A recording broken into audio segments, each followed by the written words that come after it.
This is a wonderful time for me because I haven't spoken to my dear brother here in such a while. He's very, very busy traveling the world. He's very, very busy lecturing. He's very, very busy doing things that Black men are supposed to do. He is in the position in the area of education, and he is here to educate. His background is very vast, very vast. If I was to sit here and go down the list of all of his credentials and all good that he's associated with, we'd be here for the next 3 hours for part 1 out of 10. Okay, so this is Dr. Issa Violet White Muhammad, and I'm welcoming you in, PhD, welcoming you in again. You're not a guest, you're family. So for the people who just moved into the block in the last month, he may not have been around, but this is his house, okay? And you're here, we had a brief conversation, I called you, and I had a question for you because you see, when I do videos, I don't shoot off with the mouth with stuff I don't know. What I know is what I know. I ask questions and I point things out. And it angers many when I speak on touchy subjects that they feel mad at because of me living in the motherland and speaking in favor of the motherland.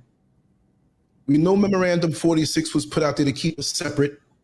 We have a lot of agents in America on YouTube who try to separate Black people from the Caribbean, America, Canada, the diaspora, and the motherland, South America.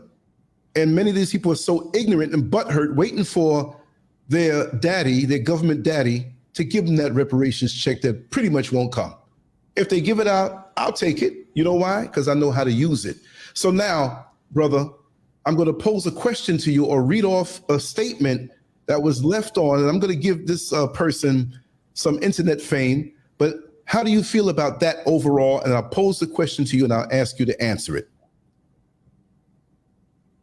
Well, first of all, I want to thank you, Brother Lance, and allowing me to be on your show. It's been a long time. Thank you. And you are one of the great journalists of our time. You speak truth to power. You hold no punches back. And that's why we love you. And that's why some people fear you. They fear you because of the truth, the dedication, and your commitment to the struggle for freedom and independence and justice for Black people and brown people and yellow people and even white people all over the world. And may God continue to bless you. Thank you. Before I go into the question, I do want to put on my diplomat hat for a second, just for a second. Yes. One of the reasons why African Americans may pose questions like the one that is being posed by our brother that I'm going to answer is because many of them have bought into the propaganda that Africa is not what it is, and Africans are somehow separated from their struggle and their line of culture.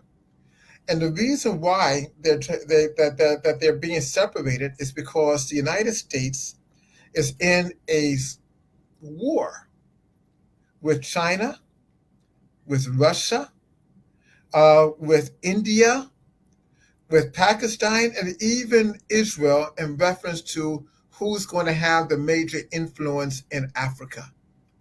You must understand that whoever controls Africa in the 21st and 22nd century controls the world.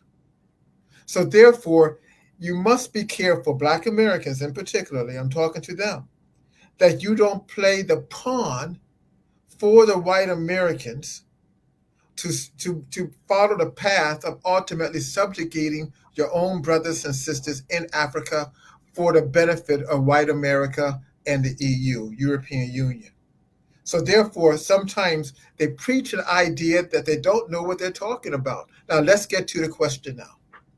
In reference to this journalist. Yes, this question was not question, but it was a statement. And it was on a video that I put up on July 29th, 2022. And the title of it was, and it has pictures of Malcolm X on there, on the banner, "Are ADO's followers in a severe state of mental illness spawned by Memorandum 46?" All right. And I'm going to give the brother his credit, right? His name is Denmark VC, right? That's his of all names, right? Oh, jeez. Right? And on Denmark. here's the statement and questions that he said. At what point do we address how we came under the rule of the oppressor? Africans captured and sold Africans to the oppressor. I understand you wanting American Africans to acknowledge our African roots, but at what time does Africa and those who participated in the slave trade acknowledge their part and provide some sort of reconciliation to repair that bond? Now, there were a couple of more smart aleck questions or statements because I didn't respond right away.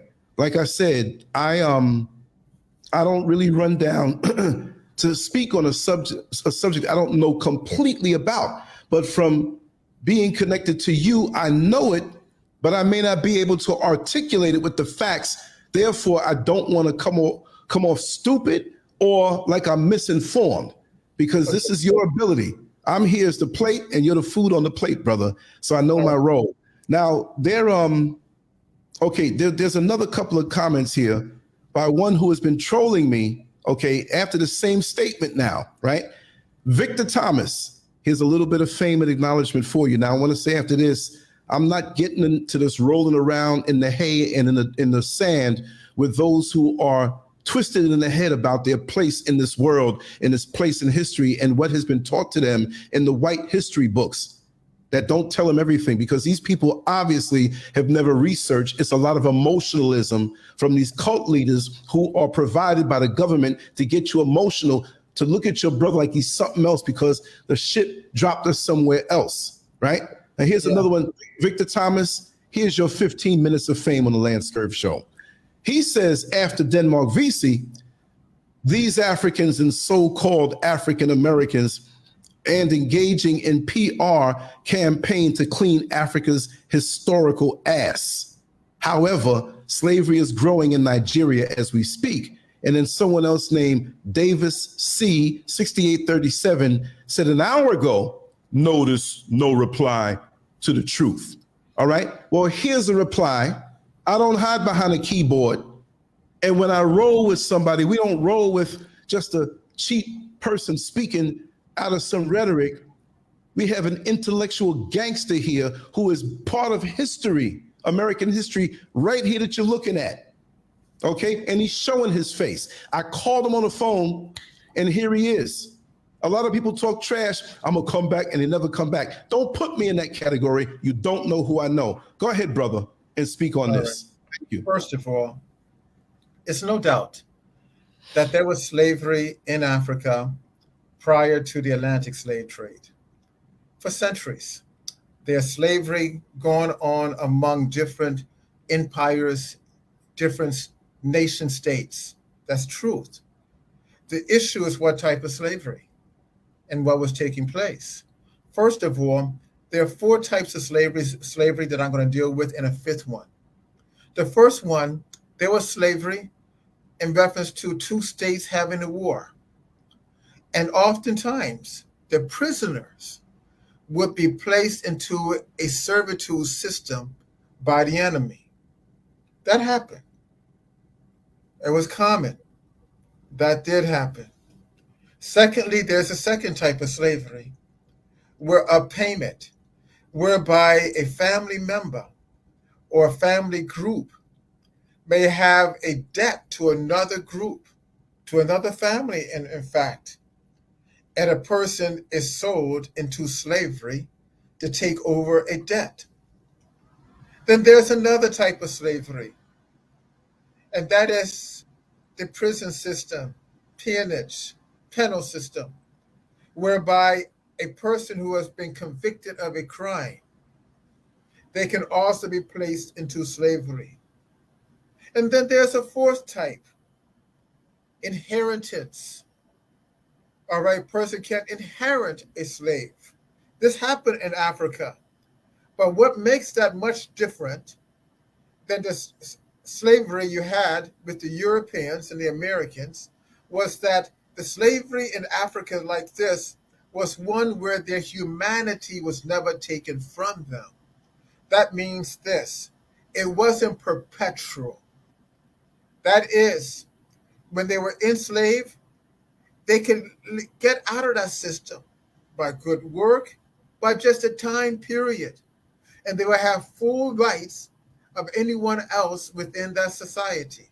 Secondly, the slavery that they were in never forced them to uh, uh, depart from their culture, their way of life, their name. That was different in American slavery. The third element of this is that even some slaves of a state, when they became free, they became great men and women of society, leaders, even generals, even statesmen. You didn't have that in American society and in European society. So the slavery they had was a system that was benign, comparable to the one that came in America that was not benign. Now, also note, the slavery that you have like this but have been around for centuries. But according to records that we have that no more than 9 to 11 million people were put into this type of system. That's interesting. Now, some of you may say, well, that's a lot of people. Well, compare that to the European and American slavery that brought to the Americas over 100 million people. That's a big difference. 10 million to 100 million, that is a big difference. And along with that, the guy who calls himself Denmark Vesey, well, you call yourself Denmark Vesey because you don't know your real name. Because your people were brought into slavery and their real name was taken from them. You don't know your language. You speak a colonized language. I speak a colonized language. You don't know Swahili. You don't know Ga. You don't know Wolof. You don't know Igbo. You don't know Mandingo. You don't know nothing. All right? So now what's taking place, brother Denmark Vesey, you have allowed the system to ingrain you with a new ideology. They're trying to create a school of thought at the universities, at the colleges, that one, slavery in America was not so bad, and secondly, the perpetrators of slavery were your own people. Now note, no denying, there were some small slave trade raiders that were Africans that used to go up and down the Niger. But they were small, very minute. If you look at the number of slaves that came through your Africans to Europeans or Indians, you're looking at less than 1% of the people who were in bondage that came that way. Less than 1%. I'll put it to you in this manner.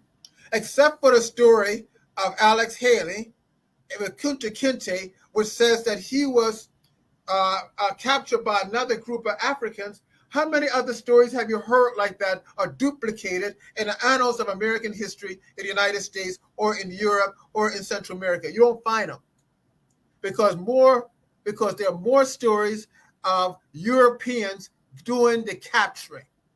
Now you may ask the question, why would some Africans do this? Well, you have some Africans who had a split personality like you, and they did it for monetary means, rifles. All right, not gold, but just rifles, guns. No more than what some people do here, but it was, again, a small, minute group of people. Don't confuse it. Now, if some of you want to say, well, I don't want to come to Africa because those people brought me into slavery. Well, people like Denmark and others, I would tell you, don't go to Harlem. Don't go to South Side of Chicago. Don't go to Nashville. Don't go to Memphis, Tennessee. Why? What are you saying, Professor Muhammad? I'm saying this, that you had a number of Black Americans who were slavers, who owned slaves in South Carolina and North Carolina and Mississippi. So don't go to those places if you want to get hot about it. But they were small, minor groups, minor people, and a small percentage. If you want to get hot about it, don't go to Native American reservations. Don't talk about them. Don't call them your brothers, because some of them enslaved Black people. But it was a small group, minority group. Hey, if you want to get funny about it, don't even talk about that you're going to fight for the rights of gay people.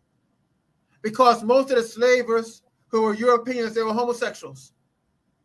All right? And they did terrible things to Black men.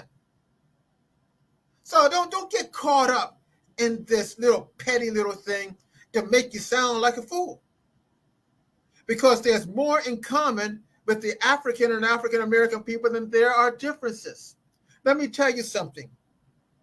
They don't want you to have a relationship with Africa. So therefore they teach you this petty garbage. Why not? Africa is developing more millionaires than any place in the world outside of China. But you wouldn't know this. While the white man coming over here and getting involved with every line of industry, and the Chinese are doing it, and the Indians are doing it, you back home in Harlem, you back home in Chicago, talking about, oh, I don't want to go to Africa because some of them enslaved my people. You sound like a fool. All right? Africa is a living continent that's growing, that's dynamic, and everything that's good is coming out of Africa right now. Everything. I deal with 4 car companies in Africa. I deal with epidemiologists in Africa. I deal with professors and scholars and intellectuals in Africa. I deal with diplomats in Africa. And it's not the Africa that they're trying to pose to you, that these Africans did something to your people, that these Africans don't like African Americans, that these Africans are your enemy. Get out of that way of thinking. That way of thinking is Negro thinking. So here we go. Some Africans who were involved in the slave trade openly capturing. Again, that was minor. In fact, about it, I can't and you can't name one nation, one empire of Africa that was involved in chattel slavery. Tell me now. Tell me one. If you tell me one, I'll send $1,000 to Lance and he'll send it to you. But my money is good. All right? I won't even send you no check. It will be a money, or I'll give you a good money order. Or forget it. We'll just do it. What do you call that thing? Cash app. Cash app. That's right. Yeah. Show me that I'm wrong. And bring your proof. So we have to get out of this. What else, Lance? Wow. Let me digest that. I learned. I just want to say that before I'm heavy now. Now one person talked about slavery in Nigeria. We have a problem in slavery all over the world. But don't get it confused with manhood suffrage and that type of slavery. We're talking about sex slavery. All right? I live in Orlando. And Orlando is the #1 city in North America dealing with sex slavery. And you're still coming here to see Disney World and Universal. A country, India, deals with sex slavery. They go into Nigeria and they go into Ghana, telling these young girls that they could be part of Bollywood. And when they get there, they're in sex slavery. I don't hear you talking bad about the Indians. They have sex slavery in China, in Israel. You're not saying nothing about that either. All right? You have sex slavery in Australia. They come into Namibia and Botswana. All right? And Angola. Taking people, our young people there, promising them opportunities of education, opportunities of a good job and wealth, opportunities of being in film and that type of industry. And when they get there, these young girls, they take their passports and put them in porn and make them street whores and all this type of thing. And your people who you're talking about slavery, you don't mention a word about that. If you want to see some sex slaves, walk down Orange Blossom Trail in Orlando. Go to the Strip in Las Vegas. Go to Lower Manhattan and Broadway in New York. Go to Compton in LA. Come on now. What's wrong with you? It's terrible to take little things. I'm not being intellectual enough because maybe I'm getting a little emotional, but that's okay. Because when you talk about my people, and then you talk about what people like myself are trying to do on the mother continent, and trying to bridge this connection between the African American, the Afro-Latino, and the African, I do get emotional. No different than Jews in Ukraine get emotional when they're dealing with Jews in Israel. They have that right because they're talking about unification of the original with the diaspora. I like that. With the original and the diaspora. So you must know what you're talking about. Don't get caught up in polemics. Don't become a internet gangster with no bullets. You got to come strong. You got to know the truth. Yes, Brother Lance. Yes, I do have a few more questions for you on that because me being online, I admit there is no way that I'm going to compete with the vast decades of study and work that you've done all over this world.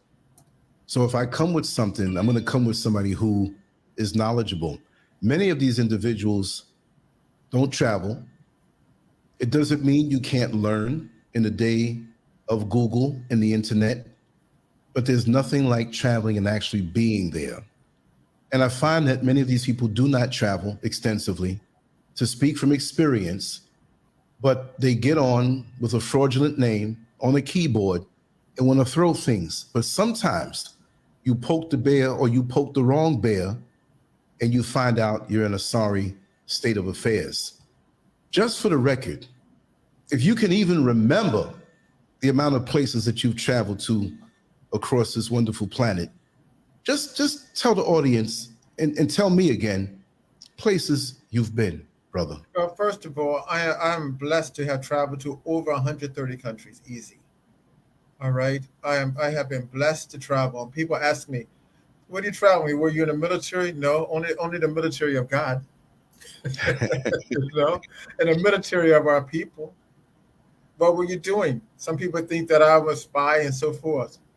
I traveled to learn.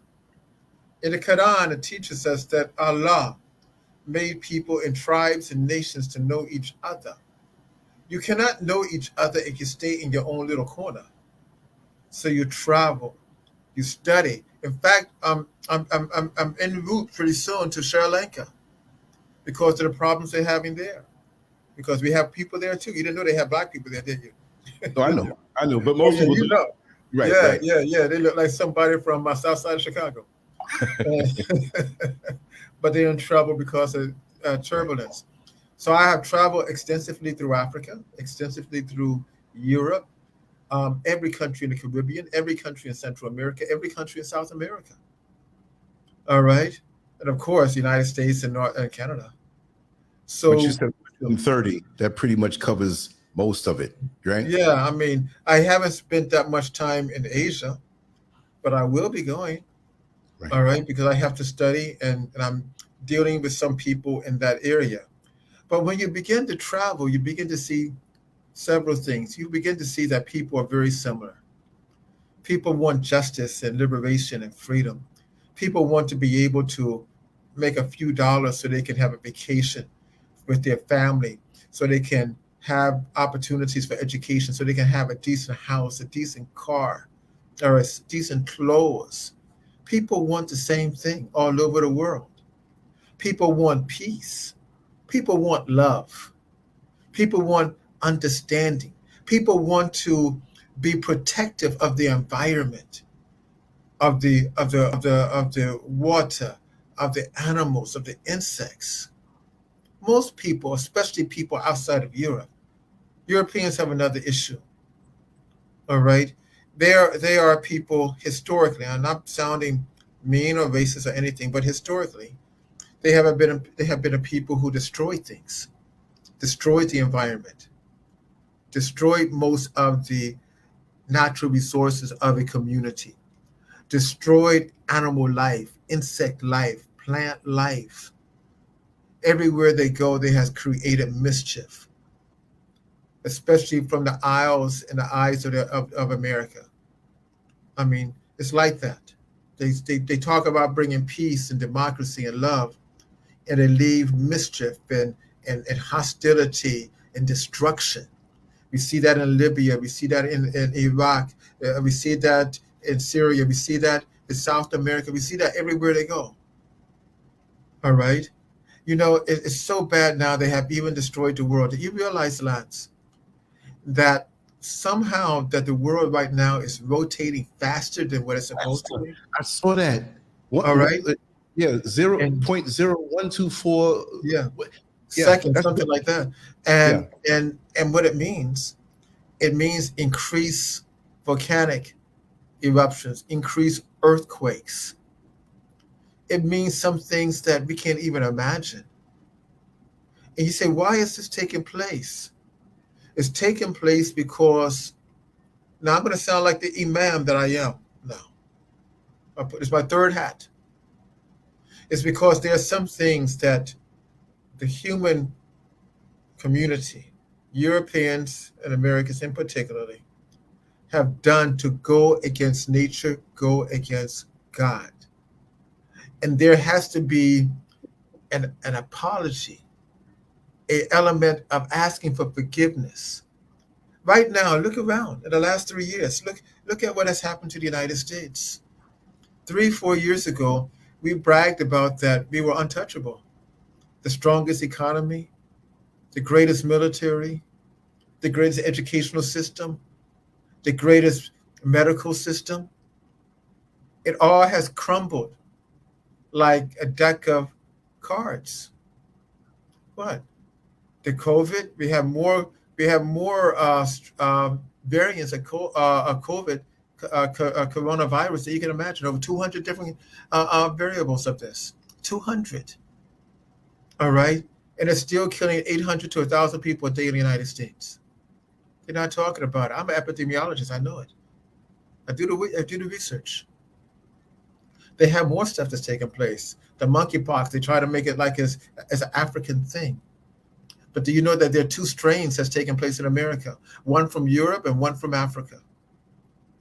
And they used to try to say, well, it's only a homosexual thing. No, it's not. It's being jumped from droplets, a spittle, when you talk, right into somebody else's system. All right?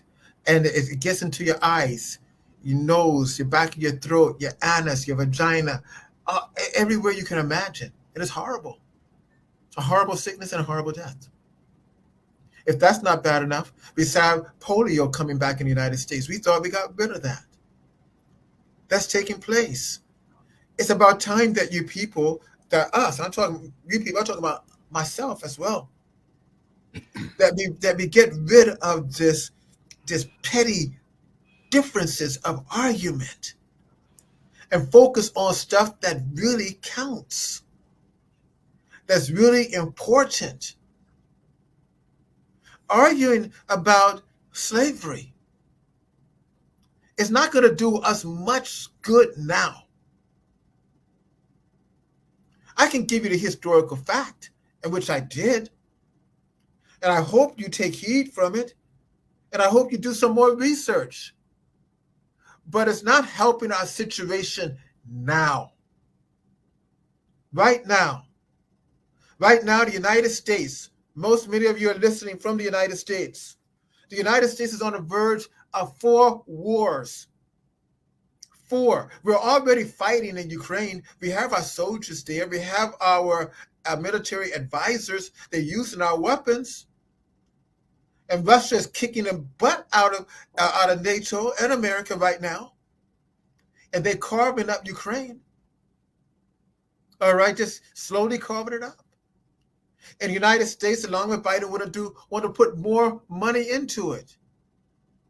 Then is that not bad enough? We're trying to pick a conflict with North Korea by the use of Japan and South Korea. And North Korea saying, listen, we would not only attack Japan and South Korea with nukes, we have some now that can reach America. You're not even thinking, people, about real stuff. If that's not bad enough. Then you have Biden said we're going to protect Taiwan. You do not want to get into a conflict with China. 1.8 billion people in their military. In their military. All right? And they have supersonic weapons like Russia, and we have no defense. No, we don't want that. Then we're trying to pick something with Iran. All right? And Iran said that if you bother us, all the Mid-East is going to go up in flames. And why is this important to us? Because 29 to 30% of the American military is made up of Black men and women. Think about that. You're only 11% of the population, but 30% of the military. And don't think you're going to be home at ROTC, just chilling out. Don't think you're going to be hanging out in Hiroshima, all right, or Frankfurt, doing nothing. You're going to the front, brothers and sisters. You got to think what's taking place. And as that is taking place, look at the economy. We're not in a recession. We're in almost a global depression. Lance, I went to Publix the other day just to get some things, and I went to Walmart. Shelves are beginning to get empty. They were getting empty when you left. But now it's horrible. And now, I used to pay about $400, $500 a month in food. Now it's $800, Lance. Every day someone is calling me saying, Doctor, Professor, Imam, help me. Our people. That little stimulus check that you all thought you got, it's gone. You thought you were living high on the, I shouldn't say this, a Muslim, on the hog. All right. I said, high on the lamb. How about that? But you have nothing. High on the. You have nothing now. All right. What are you going to do? Medicine is not coming in, Lance, because most of our medicine, our pharmaceuticals, we make our medicines in India. All right. And the United States is trying to pick an argument with them because India is getting ready to join Brexit. I think they have joined Brexit. So we live in tough times. So while we're talking about, hey, Africans enslaved me, talking about something you don't know nothing about, your whole world is about to crumble because you're stuck in some philosophical argument that makes little sense. If I was any of you, I would be trying to find out how Lance got over there. See, Lance, he is a bold fellow. He didn't talk about it. Most of us talk about, I want to go to Africa, what does Africa need and what I can do. Lance had a beautiful home here. I used to go to his house. Lance had beautiful cars. Lance was loved by the people, Black people in Orlando, Central Florida. He is on his bus. He knew everyone. He was an uncrowned or unelected black mayor. That's how many people knew him. You got away with words, brother. Thank you so much. Yes, it's the truth. And when you heard him come on the air, he didn't say, "I'm coming on the air from Disney World. I'm coming in from beautiful Kissimmee." He said, "I'm coming in from Pine Hills, in the hood." In the hood. And he's coming black, strong, and tough. He was a gangster. He had a good life here. But he said, "I want to make this move." And he went out on faith and intellectual determinism. Him and his wife, they did not know what they were going to find in Africa. You see, it's one thing to read about Africa, and and to have a story-filled idea about Africa, but he didn't really know. And when he got there, he had to figure things out. How many of you have that type of guts? Many of you don't. Many of you, when you travel from New York, you're not going to the hinterlands like Colorado. You're going to Atlanta, where other black people are. You're going to Houston. You're going to LA. You're going to places that you're familiar with. He went to a place he was not familiar with. And I have to take off my hat to the brother. And we have other brothers and sisters doing that. And we need more, because your salvation, our salvation, is on the continent. One thing about I'm seeing now, Lance, with the black leaders in Africa, they're becoming more and more independent. I mean, I'm crazy about the president of Senegal. When I think it's Zelensky of the Ukraine said that, "Hey, listen, we need you to fight and for us." The president of Senegal said, "No, that's your conflict. We're not dealing with that. That's Europeans and stuff." When Zelensky went to speak to the heads of states of the African Union, guess what? Out of 56 leaders, only 4 listened to him, because they said, "We're not about that. We're about our own survival and our own interest." Even Biden sent his girlfriend, Kamala Harris, all over here to try to say something. They're not listening.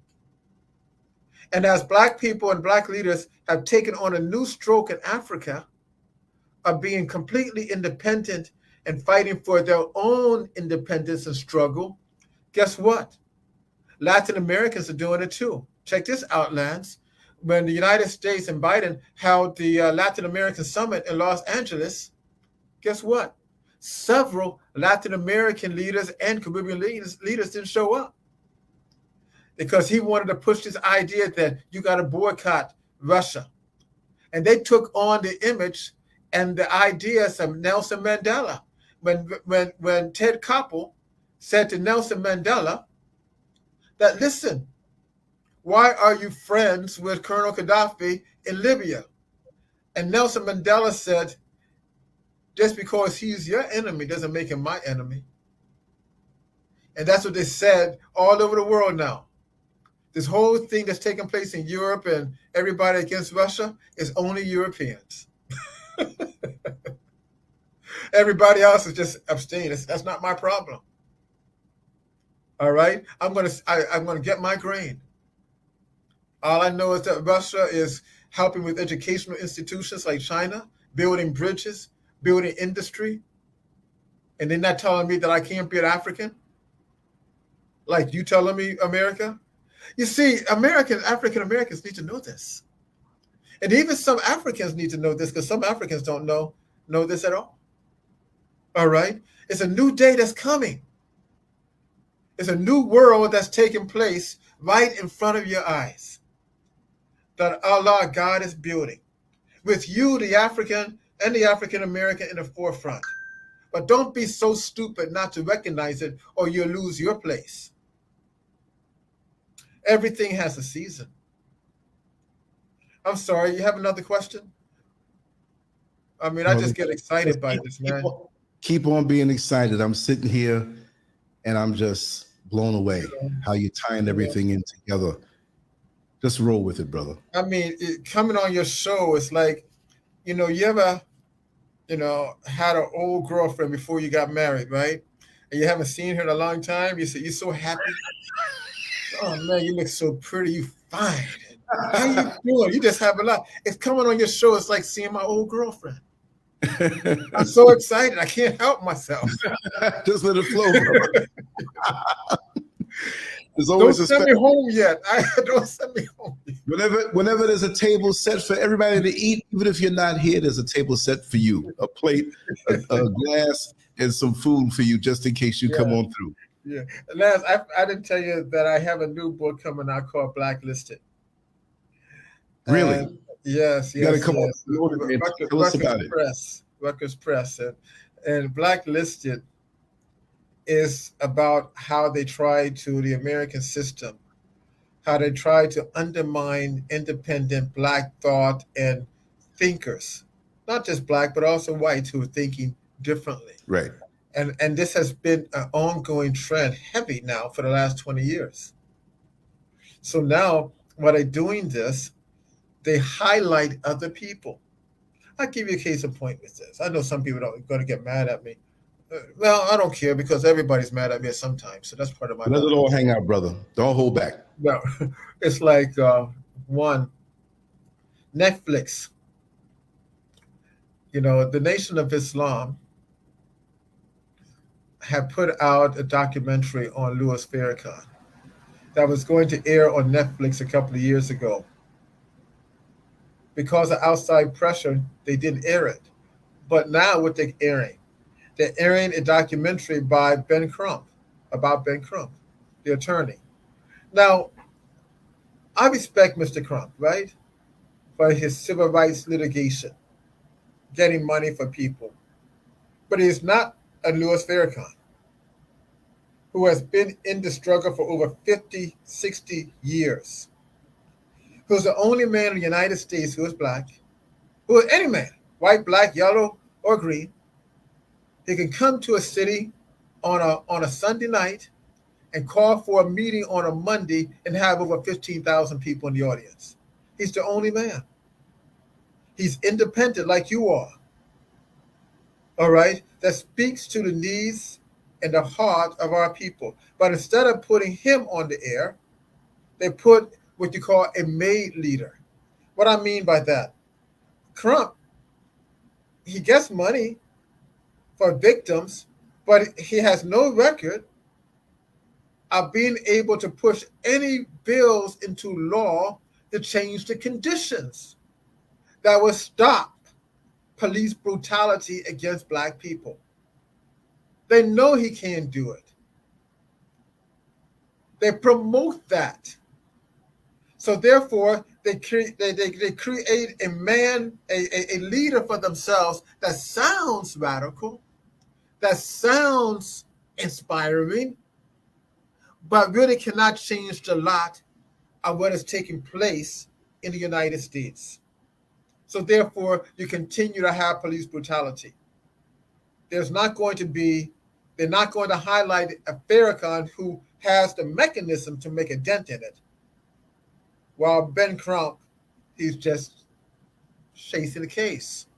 Interesting element that they have like that. Secondly, remember, Lance, when they had the Trayvon Martin thing and I started writing things about the Peacekeepers, a group called the Peacekeepers? Now, the Peacekeepers is a group by the Department of Justice. Anytime Black people get into a spat about racial inequality and they begin to protest, they send these Negroes out, along with a couple of liberal whites, to the Black communities, and they preach one thing. The first thing they preach, well, brothers and sisters, is going to be a peaceful demonstration. So they put that narrative, peaceful. And when you put that narrative there of being peaceful, it sounds as if Black people are crazy. Like if you don't keep saying peace, they're going to be violent.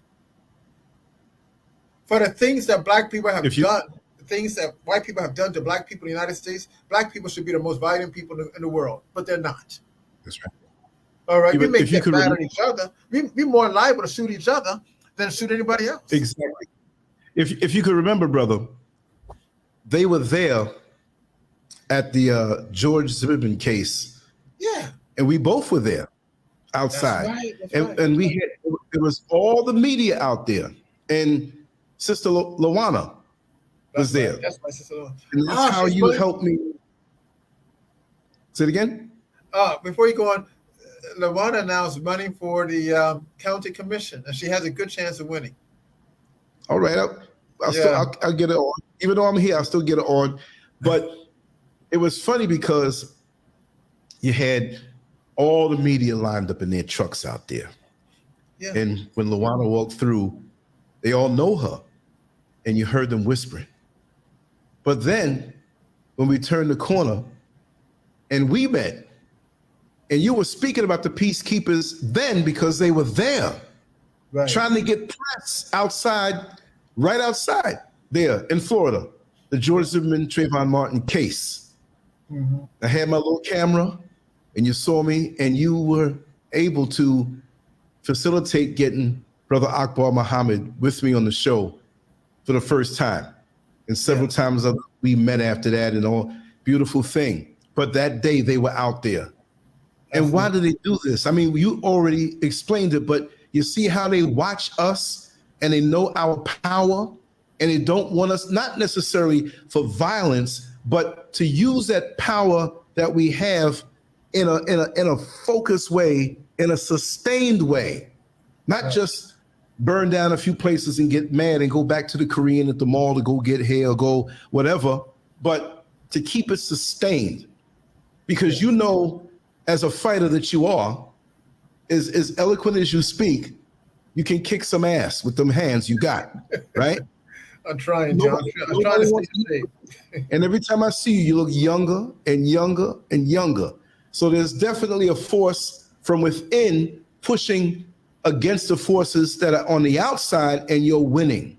We want to know how you do that. But it's brothers like yourself, scholars like yourself, men of substance like yourself that are the thread in the suit of the Black community, because you can have the prettiest suit with the strongest fabric, but if you remove the thread from it, it's just a matter of time before you're naked. Yeah. So we need you. And see, these people who are in their mainstream so-called media, they know you. They know Lawana Geltzer. I was surprised that a lot of them knew me, and I'm like, whoa. Oh, yeah, But I said to myself, when I came to Accra and when I came to Ghana, I'm not going to let up off their ass, even if I'm over here. That's right. This is what I do. And I appreciate you for who you are, but continue on what you're saying. I just wanted to say one that. of the things you're doing, you're following the lead of W.E. Du Bois. You know, when he left America to go to Ghana and did some great work there. They don't want people like us, you see. I mean, the leaders that we have now, for example, many of my academic colleagues who are Black, they don't do the research that I do. They're more in line to do superficial research to get on mainline media. They all now want to be superstars on CNN and Fox. So therefore, they speak a language and do a research that's palatable for other people and not ourselves. You see, that's all what they want. And that's where they're going. They're not doing real research any longer. The so-called leaders, that's political or that's social, they have castrated themselves. I mean, they have sold out in many respects. They sound good. And the only reason why they sound good is because we, the public, are not doing the research, not doing the analyzing, and not questioning them. So they can put any type of bill on us. And all they have us to think is that if we vote, things can change. That's bullshit. It's not changing. It's only going to change from the grassroots, from our intellect, from our protest, from our faith in God, and willing to die on our principles. Die and kill on our principles. And until you get to that point, nothing changes. Nothing changes within American society. You know, today I talked about in the Kupa that we have to be careful of our friendship because some of our friends would take us to hell. What I'm suggesting is that if we take people and organizations within this society as your friend, you would be going to hell with them. It is time to separate psychologically and ultimately physically. Your home is Africa. Your home, at least you can't get to Africa, get to the Caribbean. Can't get to the Caribbean, go to Brazil. I was just in Brazil too. I forgot to tell you. Uh, had a great time there, and they have a black movement that's kicking butt there too. I heard. Yeah, they doing some. I should have caught you from Brazil, but I'll be back there pretty soon. When you travel, just give me a short call so we can put you live and you can show everything as you globe trot. You know, but so what I learned from you many years ago, many people don't understand that with South America, there is more of an African culture and influence that is more intact than what we have in America. But we don't hear about that. Yeah. We don't understand that we see posters in the travel agency, Brazil, and all we see is blonde hair and light skin, but many don't realize that when you go down there, speak on that if you can, just briefly. Well, I mean, most of Latin America are people of African descent. I mean, 10% of Mexicans are black people. People don't know. All right. You have 60, 70% of Brazilians are black people. You see this when you see the World Games or the Olympics, all the shows and things. Colombia, the same way. But the problem is, just like in the United States, many of these people don't have the money to travel. They're discriminated against. They're locked in jails and so forth, and they only given certain opportunities like sports and entertainment, much like the United States. But there's a new movement though. There's a movement of black independence, black strength, black accomplishments that's taking place. And you talk about Brazil and the United States. I would say in some ways, Brazil, especially in the area called Bahia, Salvador, is more African than many African states. I'll put it like this: in religion. Now, of course, I'm a Muslim, and I love being a Muslim. But I also accept my African spirituality without question. I accept it. But many of my African friends and peers and family members, right?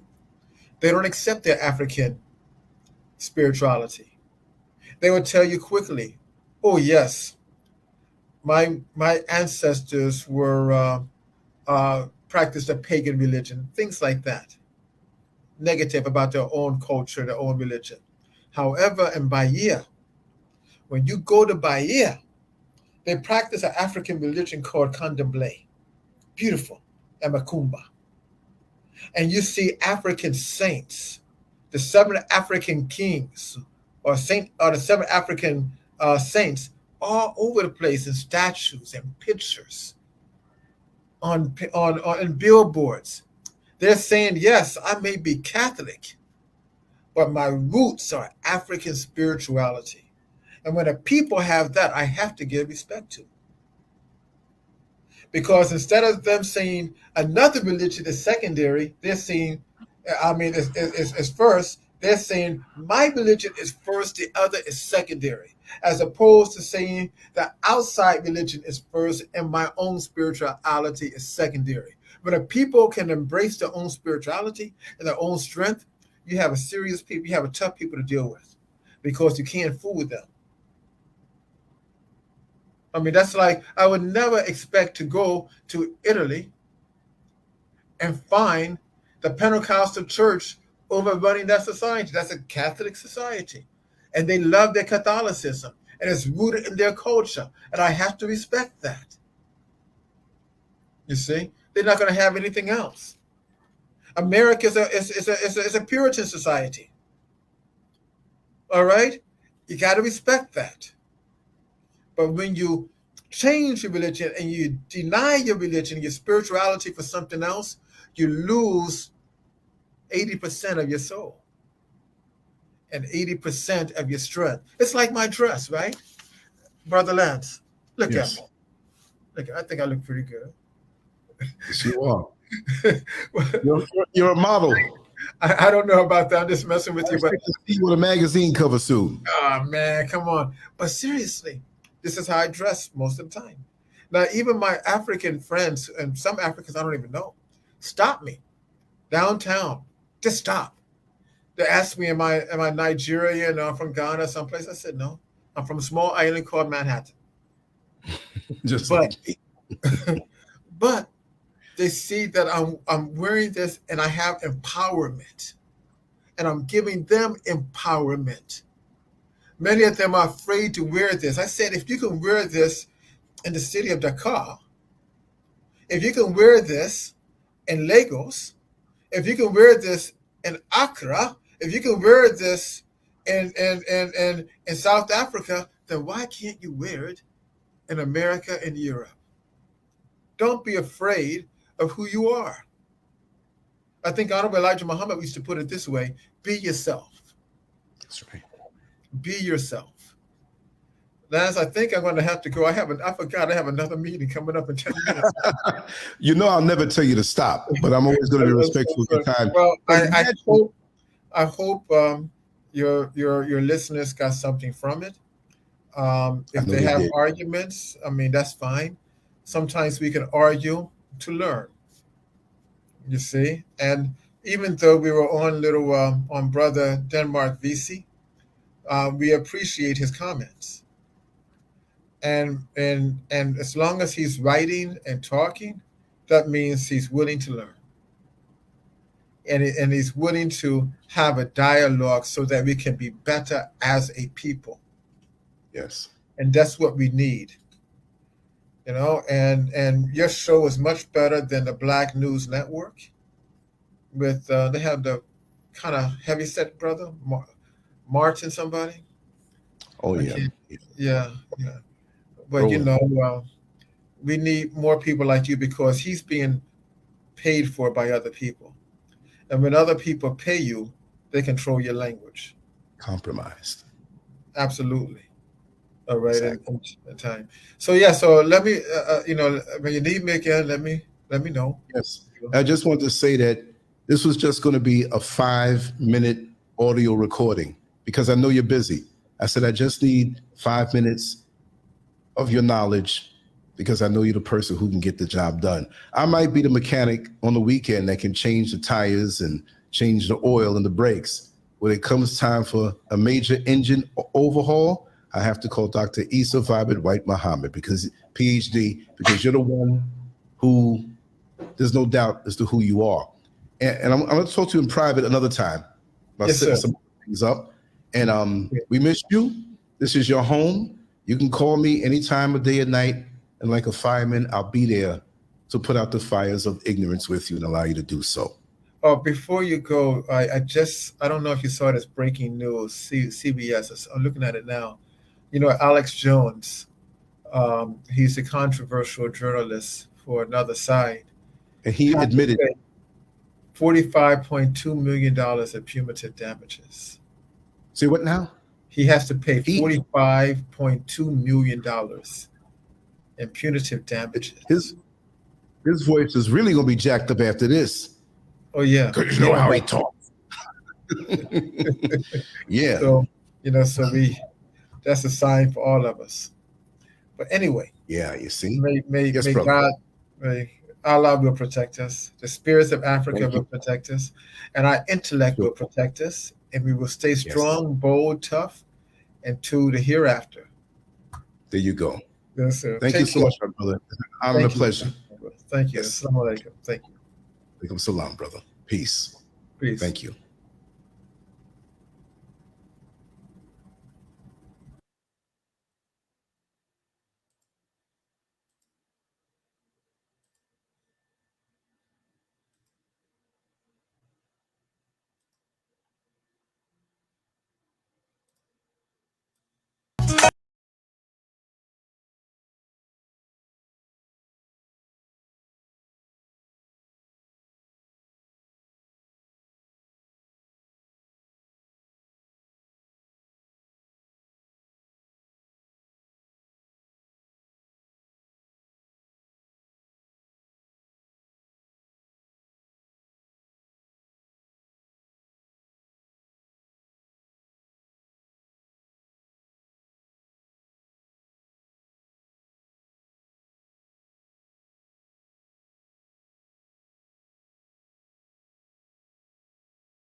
Oh, sorry about that.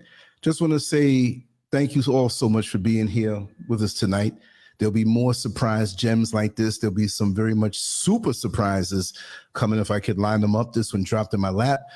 I want to thank Dr. Issa White Muhammad for taking some time out of his travels and his studies, his research, and his writing of his books to, come here and enlighten those who were previously ignorant to certain things. No one here, because you already know the deal. And in the future, if there's anything that we need to deal with on that level, we will deal with it, and we'll deal with it head on. We'll deal with it in a factual way, and it won't be something that will be ignorant, rolling around in the dirt. I won't waste my time doing that, but when something needs to be addressed, we do have a lot of backup, more than what you know here on this channel, and we're going to bring it that way. So I wanted to drop some music, but for some reason, the music wasn't coming through, so I'll just drop a song again because I thought it was working. But we're going to be on Clubhouse at midnight. I urge you to go to Clubhouse and join us on the LANCESCURV show on Clubhouse. I didn't make the link yet, but you can go there. I'm going to make the link after the show is over. And we're going to have some fun. It's a Friday night show that we have called Freaky Friday.